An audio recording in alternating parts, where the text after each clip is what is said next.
Start off by saying I can attest to the ice cream. We've got great milkshakes. Good morning, everyone. Thank you all for being here. It's a pleasure to welcome you to the great state of Delaware, specifically here to the FinTech Innovation Hub. I want to thank the Philadelphia Federal Reserve Bank and the Hub for hosting today's event. Before we begin, I just want to get a sense of how many people here are not from Delaware? Oh my goodness. So, for how many is it like 95 coming through when you thank you for the polls? Okay. So how many are from, let's say, traditional banks? Okay. How many are from, let's say FinTechs? How many people are regulators? Awesome. Okay. On government. I'm trying to see if there's any other colleagues from government here. Okay. No, not yet. Okay. Well, I think it's really important because this is a place where not only as a state, but in this building, talk about how we can bring people together. And again, this is a real great opportunity that's happening here today. So back in 2021, I was first elected. One of the first places I visited was a FinTech building that was in the final phase of construction. I don't know, Mike, if you remember that you met here on a hot day. Very well. And introduced me to a gentleman by the name of Matt Parks from Discover. And Mike talked to me about the vision for this hub. And again, here I am, a newly elected freshman legislator. I was assigned to the Capital Improvement Committee, the bond bill, which is helps to give state funds for construction projects. I'm like, okay, it's But then when he talked about his vision, I started to really see it. And I'm going to just say what the vision of the FinTech hub is. And I think the Vice Provost touched on this too. It's to serve as a global hub of FinTech excellence, fostering cutting-edge research, education, and industrial collaboration. The hub will drive transformative FinTech innovation and create meaningful societal impact by engaging academia, industry, and regulators. I think, today we can truly say that the hub is realizing its vision. And since its opening doors a few short years ago, the FinTech hub has played a critical role, not just for the university community, but for the entire state. And you can say, like, why, Senator? Again, because it's a place that breaks down walls. I think see the openness in the space. Again, you can see again the different folks that are here today. We're bringing together academia, industry, regulators, policymakers. Guess what? That's what we do here in Delaware. We bring people together quickly, and we can be nimble. And when we do that, we get things done. I'm very happy to be back in this building. In fact, we were just here a few short weeks ago for a very exciting announcement, which I'll talk about in a few minutes. But in Dover, I have the privilege of serving as the chair of the Senate Banking, Business, Insurance, and Technology Committee. Pretty big committee name, a pretty wide portfolio.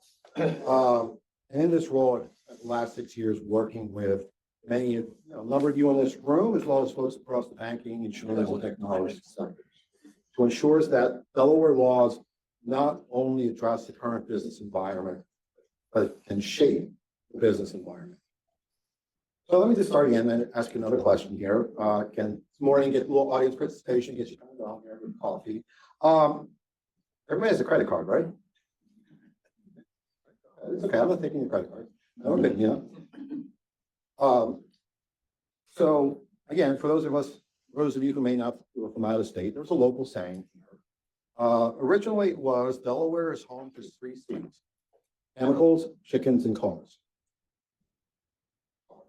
Yeah, right here on this campus, there was a Chrysler plant.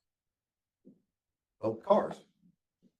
Take a look at it now as you drove in. What did you see? You see a FinTech innovation hub. You see a company called Chemours coming in. You see housing being built. You see bioscience. You see quite a diversity of businesses here. Now, and starting in the 1980s, we added that 4th stage, right? As the economy changed, things, After the Financial Center Development Act rose to prominence, and helped change personal finance, we're seeing changes now. And just like we're seeing the changes on this campus, we're seeing that change when it comes to commerce, payment systems, and financial services. So when our predecessors in the General Assembly passed that law in 1981, laid the groundwork for decades of prosperity here in Delaware, and placed Delaware at the front of the pack in the financial services space by creating lasting competitive advantages on interest rate policy, regulatory, and legal frameworks. Because of their foresight, our banking laws were left relatively untouched for nearly 40 years, and for good reason. They were working. In the banking world, viewed that Delaware was a trusted place for incorporation, banking, and commerce. As you I'm sure you know, Delaware is home to 2/3 of the Fortune 500 companies, a strong concentration with major financial institutions, strong regional banks, and over more than 34,000 jobs in the financial services sector, which is almost over 3 times the national average in terms of concentration per capita. And finance and insurance industry represents 16.4% of our gross state product. So it's really these sectors are really important to our state. So as the saying goes, and as I kind of talked about already, the only constant in life is change. And we're at a critical point now with the financial services world is changing. How we think about money and financial services is changing. The way money moves is changing. Technology is changing. And because we're at that critical point, it's our responsibility as policymakers not to look away, not to think, not to sit on our laurels, but to adapt. And because Delaware is a small state, as I said, we're often able to get the most critical statewide players on any given issue around a conference room table. Nimble. For the past, my story is how I got here. For the past 18 months or so, I've had the remarkable privilege of working with a really amazing group of people. First, again, our friends here at FinTech Hub and the Center for Accelerating Financial Equity, who have fostered a culture of innovation and collaboration here in partnership with the University of Delaware, has really put the first state on the map. We're lucky to have good faith partners in our bank commissioner, Lisa Collison, who will be up on later. Her office has been instrumental in the last few months in our modernization efforts, and she's really hit the ground running during her very short tenure during the fall. Give a shout out to Governor Matt Meyer's administration. We're fortunate to have a good working relationship with him, representatives from his office. And also we've had a really good working relationship and getting feedback from an organization called the Delaware Prosperity Partnership. And also at the table during this whole process was Delaware Bankers Association. In some states you would find bankers not necessarily being at the table. Karen Pollock and her team from the Delaware Bankers Association have been with us from the start, ensuring that our traditional banking institutions are well positioned to embrace new companies here in Delaware. And obviously, again, government officials. So let me just give you a quick example of how, again, we could put a team together to make change and get things done.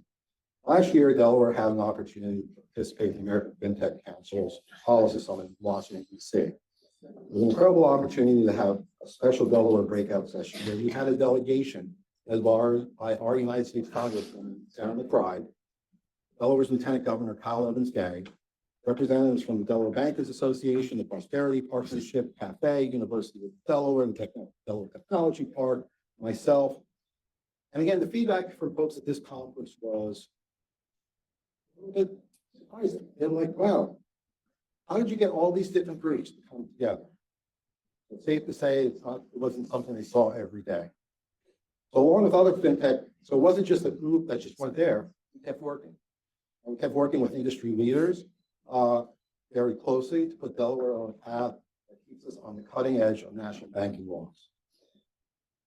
So we took a two-part approach. First, we looked inward at Delaware's laws. Like I said, our laws haven't really been touched since the 1980s, and we wanted to make sure that we were modernizing our code to include some very basic things, like definition of digital assets and virtual currencies. But this time last year, we were also starting to pay attention to what we saw unfolding in Congress. We saw an opportunity for Delaware to become one of the first states to nail the Genius Act at the state level, creating that regulatory framework for stablecoin that would open new doors for our financial services sector.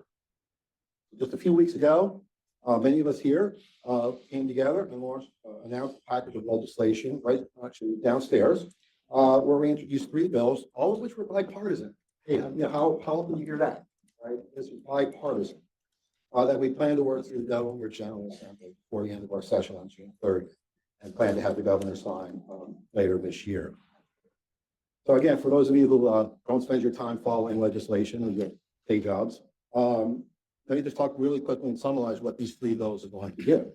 First bill, Senate Bill 16, expands the state bank commissioner's authority, modernizes corporate governance and organizational requirements for state chartered banks and trust companies, and facilitate interstate trust company operation and conversions, and expand the authority of out-of-state financial institutions to act as fiduciaries in Delaware.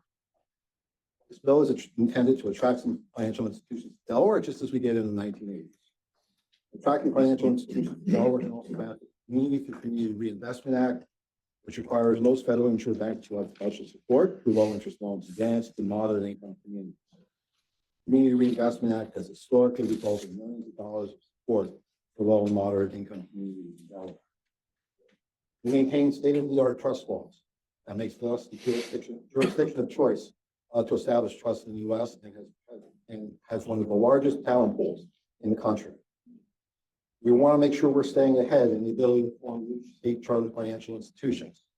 We want to make sure that the message out there is that Delaware is open for new business. And for banks, we want to make sure that we do not, we remain at the forefront in this important sector. And then recently, we've seen the Office of the Controller of the Currency being very active in granting national trust bank charters to engage in specialized activities such as digital asset custody and payment activities. The future of the financial services industry is going to comprise both of traditional banks and trust companies, as well as those that engage in special activities. The financial payment system has already become more digital and will continue to evolve in that direction.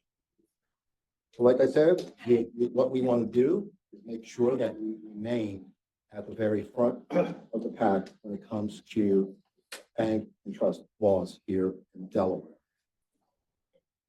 So let me also just touch upon very quickly some consumer protection. Again, everything in this piece of legislation will ensure that as we are moving in this space, the Bank Commissioner has the authority to make sure that Delawareans and Delawareans are protected from any bad actors.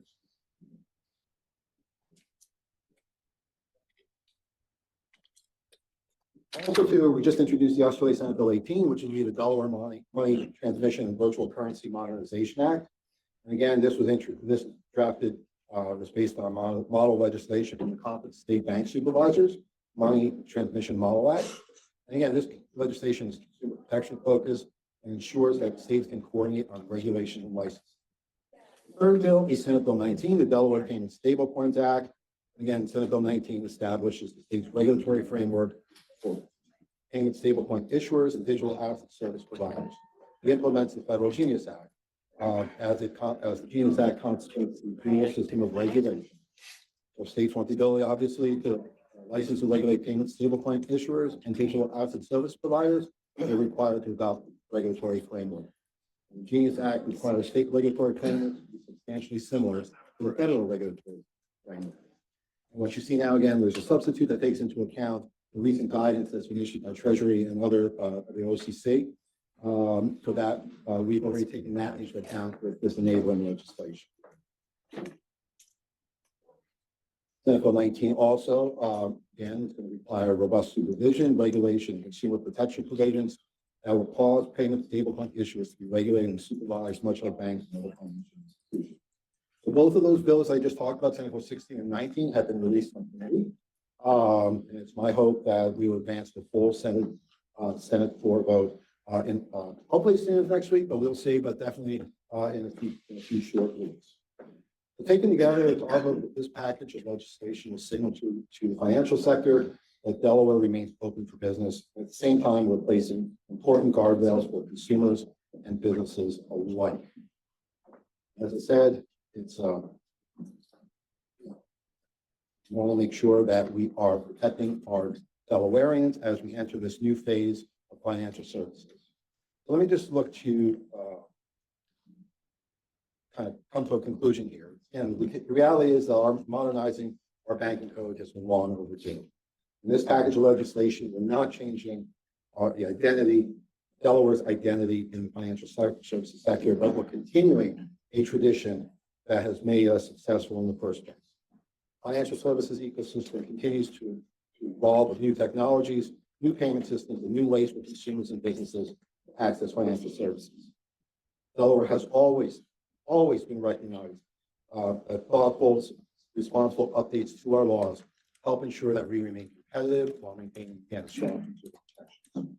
We're respecting the history that builds Delaware's financial sector. We're recognizing the workers, the institutions, and the policymakers who help make our state a trusted place to do business. At the same time, we have a responsibility to prepare Delaware for the next generation of financial services. Again, we're seeing that paying off right now.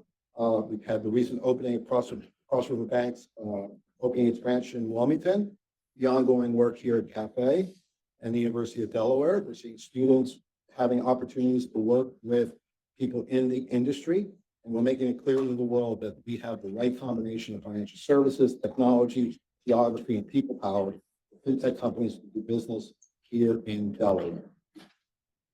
Let me conclude by saying we're not done. We're not done yet. Our small state has big opportunity in front of us to ensure that we are continuing our legacy of financial service excellence. And there's plenty of excitement as we see regulatory changes happening at a very swift pace at the federal level. Don't sleep on the role the state can play in this environment. Don't sleep on Delaware. We recognize that change in this space will continue at a faster and faster pace. And Delaware, and when I say Delaware, I don't just mean state regulators, state government. I mean all the key players that you see in this room, who are not in this room, in academia, in industry, our banking community, our FinTech community, our legal community, our regulators, our state policymakers are ready to work together and lean in this emerging and constantly evolving financial services landscape in a thoughtful and forward-looking way. Again, I thank you for the opportunity for me to speak this morning and have a great conference day. Thank you.